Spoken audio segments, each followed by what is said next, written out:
प्रदेश, उत्तराखंड।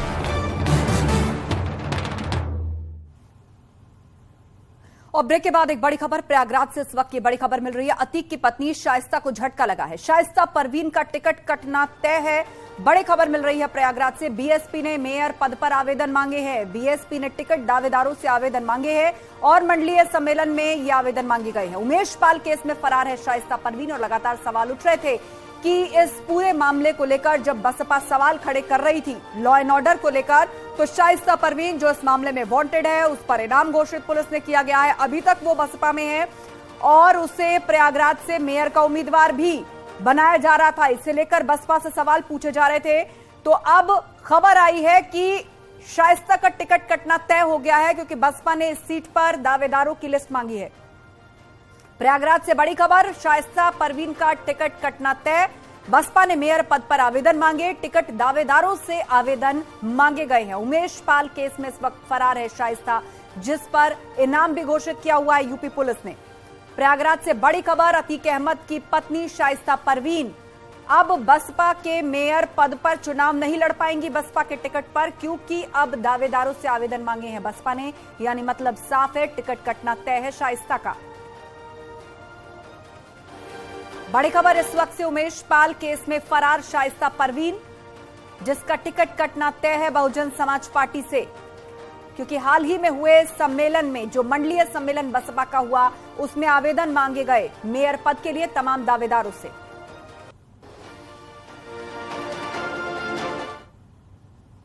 नहीं, अब वो हम तो कह तो रहे हैं ना कि अब हमें क्या मालूम कि वो कहाँ है कहाँ नहीं है। आप को पता हो तो आप बता दीजिए, पुलिस तो। और सर्वेश दुबे हमारे साथ फोन लाइन पर जुड़ गए हैं। सर्वेश, इस पूरे मामले में सवाल उठ ही रहे थे, बसपा से सवाल पूछे जा रहे थे और अब ऐसा लगता है कि किनारा कर लिया है शाइस्ता परवीन। अब टिकट कट जाएगा, दावेदार कोई और होगा मेयर पद का प्रयागराज से।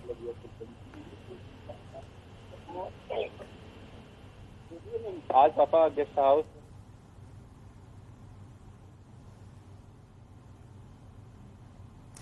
आप तक आवाज पहुंच रही है सर्वेश?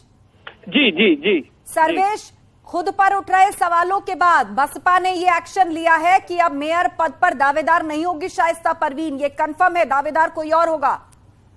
जी निश्चित तौर पर बसपा सुप्रीमो मायावती ने लखनऊ में निकाय चुनाव को लेकर बड़ी बैठक की थी और उसके बाद प्रयागराज मंडल की कार्यकर्ता सम्मेलन यहां पर होना था और आज ये माथुर वैश्य धर्मशाला में हुआ, जहां पर पार्टी ने अपने निकाय चुनाव को लेकर रणनीति पर चर्चा की। तमाम पदाधिकारियों को दायित्व भी सौंपे गए हैं कि किस तरह से निकाय चुनाव लड़ना है और जीतना है। लेकिन इस बीच जिस बात की चर्चा थी कि शाइस्ता परवीन का टिकट फाइनल किया जाएगा, उनके नाम का ऐलान किया जाएगा, तो बसपा ने इससे अपने हाथ पीछे खींच लिए हैं। फिलहाल किसी को भी आज प्रत्याशी नहीं बनाया गया है। बसपा के जोनल कोऑर्डिनेटर अशोक गौतम ने कहा है कि तमाम दावेदारों से आवेदन मांगे गए हैं और आवेदन आने के बाद ये बसपा सुप्रीमो तक भेजे जाएंगे और बसपा सुप्रीमो ही नाम फाइनल करेंगे और जिसका नाम बसपा सुप्रीमो फाइनल करेंगी उसे ही बसपा पार्टी मेयर पद के लिए चुनाव लड़ाएगी। यानी साफ हो गया है कि शाइस्ता परवीन अब प्रत्याशी नहीं होंगी, इसीलिए ये टाल मटोल की जा रही है। और बस जिस तरह से उमेश पाल शूटआउट केस में मेयर के लिए प्रत्याशी नहीं होंगी कंफर्म है, लेकिन बसपा में अभी भी बनी रहेंगी। सदस्यता तो है अभी शाइस्ता परवीन की, उस पर कोई गाज नहीं गिरी है सर्वेश। अभी भी शाइस्ता परवीन बसपा के सदस्य हैं। 5 जनवरी 2023 को उन्होंने सदस्यता ग्रहण की थी, पार्टी को ज्वाइन किया था, तो फिलहाल अभी पार्टी ने उन्हें निष्कासित नहीं किया है। जी चलिए, खुद पर उठ रहे सवाल, ये फेस सेविंग एक एक्शन बसपा की तरफ से। अब मेयर पद के लिए दावेदारों से आवेदन मांगे गए हैं, शाइस्ता दावेदार नहीं होंगी, टिकट कट गया है शाइस्ता परवीन का। शुक्रिया सर्वेश। उधर रायबरेली में एक युवक ने पुलिस पर गंभीर आरोप लगाए हैं। युवक के आरोप है कि जमीनी विवाद के एक मामले में उसने डायल 112 से मदद मांगी थी, लेकिन पुलिस उसे ही थाने ले आई और टॉर्चर किया। परिजनों का आरोप है कि पुलिस ने विरोधियों के पक्ष में फैसला ही सुना दिया, जिसका विरोध करने पर उसे टॉर्चर किया गया। परिजनों का यह भी आरोप है कि पुलिस की मारपीट की वजह से युवक की हालत इस वक्त गंभीर है।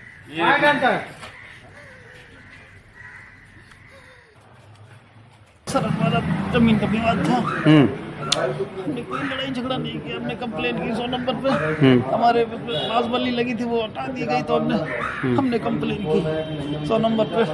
अब पुलिस आई, उठा के लेके कह रही सर चलो वहाँ पे, तुम्हारा फैसला होगा, तुम्हारे साथ इंसाफ होगा, कोई कुछ नहीं कहेगा, तुम्हारा फैसला होगा। यहाँ लाके बस बहुत बार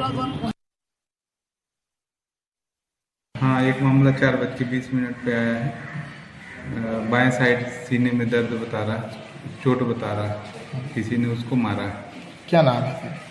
सौरभ नाम का है, 32 साल उम्र है, पिता का नाम विश्वराम है, बैसन का पूर्वा हालोर।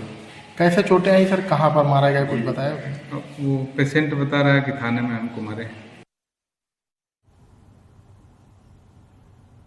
उधर जालौन में एक युवक की सर कुचलकर हत्या कर दी गई। शव सड़क किनारे पड़ा मिला है। मामला जालौन कोतवाली क्षेत्र के छिरिया सलेमपुर के पास का है। मृतक की शिनाख्त कोच कोतवाली क्षेत्र के दिरावटी गांव के मोहम्मद निजाम के तौर पर हुई है। पुलिस के मुताबिक सर पर वार करके हत्या की गई। घटना को छिपाने के लिए शव सड़क किनारे फेंक दिया गया। फिलहाल पुलिस मामले की पड़ताल में जुटी है। वह एक सूचना प्राप्त हुई थी कि छिरिया सलेमपुर थाना जालौन क्षेत्र में सड़क के किनारे एक युवक का शव पड़ा हुआ है। सूचना पर मेरे द्वारा एवं पुलिस बल के द्वारा जब मौका निरीक्षण किया गया, फील्ड यूनिटी मौके पर है और जानकारी की गई तो इसकी शिनाख्त मोहम्मद निजाम थाना कोच दिगरावटी ग्राम के रूप में हुई है और इसके सिर पर चोट लग रही है और शव को देख के लग रहा है कि मृत्यु लगभग 15-16 घंटे पहले संभवतः हुई होगी। उधर लखीमपुर खीरी में 4 दिन पहले नमाज पढ़ने जाते वक्त हुई हत्या के मामले का पुलिस ने खुलासा कर दिया। पुलिस ने मृतक के साले रौनक अली को गिरफ्तार किया है और दावा है कि जाबिर के रौनक की पत्नी से अवैध संबंध थे और इस बात का पता लगने के बाद रौनक ने अपने बहनोई जाबिर की तलवार से वार करके हत्या कर दी। मामला लखीमपुर खीरी के सदर कोतवाली क्षेत्र के हिदायत नगर का है। सुबह 4 बजे जब नमाज अदा करने के लिए मृतक अपने घर से निकला, ये घात लाके खड़ा था। इतने तेज वार से उसके सिर पे प्रहार किया और उस प्रहार से इसको बहुत गंभीर चोट आई। उसके बाद ये उसी अवस्था में डेड बॉडी को, या मृतक उस समय शायद उसकी मृत्यु हुई नहीं थी, अचेतावस्था में ही इसे अर्धनिर्मित मकान में फेंक दिया।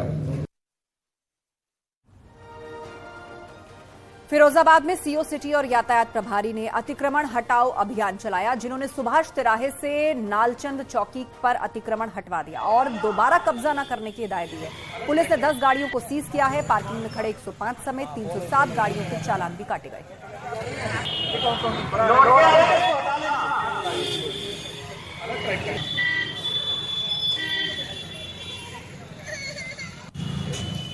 पंद्रह तारीख तक एक अभियान चलाया जा रहा है, जिसमें जो है अवैध टैक्सी स्टैंड, अवैध पार्किंग और जो भी अतिक्रमण कर रखा है उसको हटाया जा रहा है। इसी के क्रम में आज जो है जनपद के टीआई प्रभारी के साथ, थानों की फोर्स के साथ जैन मंदिर चौराहे से लेकर सेंट्रल पार्क तक अतिक्रमण हटाओ अभियान चलाया गया। इसमें जो है जो भी वाहन पकड़े गए उनका चालान किया गया, कुछ को सीज किया गया। पूरी रिपोर्ट जो है सामने दी जाएगी, कितने वाहनों का सीजर हुआ, कितने वाहनों का चालान हुआ।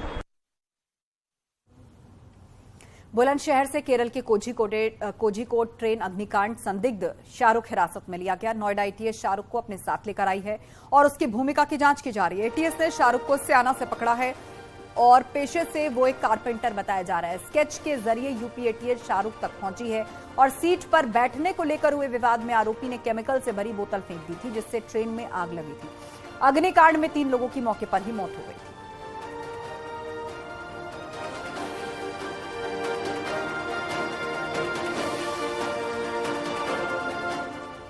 और इसी के साथ बुलेटिन में इतना ही। खबरों का सिलसिला जारी है, आप जुड़े रहिए हमारे साथ। आप देख रहे हैं न्यूज़ 18 उत्तर प्रदेश उत्तराखंड।